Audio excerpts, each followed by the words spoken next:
No, ta peab arvestama tingimustega, et kes on ettevõtte liikmed, milline on konkurentsi tingimus, milline on see tehnoloogiline maailm ja siis tulevad välja mingisugused reeglid, mida saab jälgida. Aga see on ju niisugune õpikutõde. Ja tegelikult paistab, et see, mida me oleme seni kogenud, ei anna meile väga häid juhiseid, kuidas tulevikus toime tulla, sellepärast et meie elu muutub üha keerulisemaks ja võib-olla viimase aja selliseks tarkuseks on vaadata just seda hetke, kus elatakse. Mitte vaadata tahapoole, et ma olen niimoodi teinud. Sellest, et tuleviku märgid asuvad just praegu toimuvas.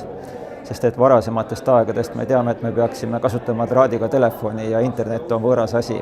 Aga see, mis praegu toimub, on kõige rohkem seotud meie tulevikuga. Nii et tundlik selle olemasoleva maailma suhtes ja sealt proovida siis julgelt teha neid mõistlikuks peetavaid samme, hoolida inimestest ja jälgida ja osata mõõta ka see, mis asi on üldse kasulik töö.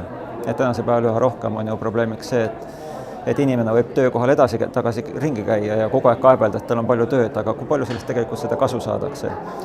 Ja seni, kuni seda hästi ei osata ära mõõta, siis tulemuseks ongi see, et kõigi jaoks on segadus ja kõik teevad siis midagi liiga palju. No praegu on vast kõige lihtsamaks viisiks töö lihtsalt varem ära lõpetada, siis ei saa enam tööl istuda, siis peab ju liikuma minema. Ja seda enam, et eelmise jutuga kokku pannes, et kui me oskame mõõta, et millal töö on see kasulik, siis kui kasu hakkab otsa saama, siis mine lükka inimesed liikuma. Ja tuleb välja, et need inimesed, kelle keha on suutlikum ja signaalide suhtes avatum, nendest kaasaegses töökeskkonnas on palju rohkem kasu kui see, et nad on järjekordsed mootrikesed ühes järjekordses süsteemis. Et uudne elukorraldus on ju ikka see, et sa pead kogu aeg ootamatuseid lahendama. Ja seega see liikumine on väljaspool töökohta soovitav teha.